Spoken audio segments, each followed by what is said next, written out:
फ़िरौन मस्र का ताकतवर बादशाह खुद को खुदा कहलाता था।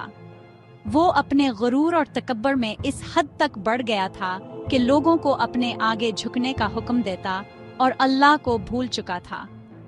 फ़िरौन ने बनी इसराइल को गुलाम बनाया और इन पर बेतहाशा जुल्म किया। वो अपनी ताकत के नशे में इस बात को भूल चुका था कि अल्लाह सबसे बड़ा है और सब कुछ देख रहा है।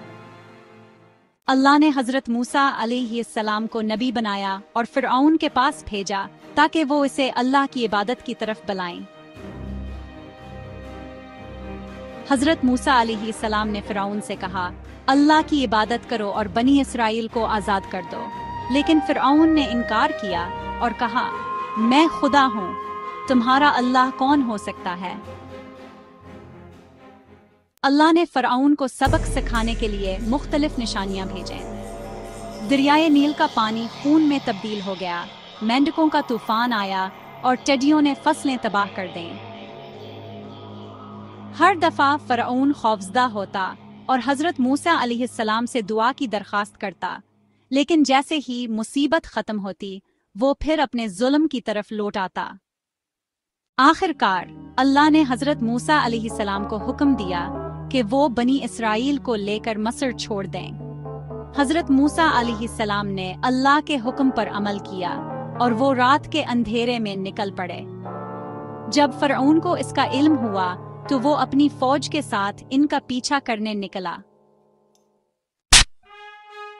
हजरत मूसा अलैहिस्सलाम और बनी इसराइल दरियाए नील के किनारे पहुंचे और फ़िरऔन की फौज करीब आ गई। बनी इसराइल खौफज़दा हो गए, लेकिन हजरत मूसा अलैहिस्सलाम ने फरमाया, डरो मत, अल्लाह हमारे साथ है।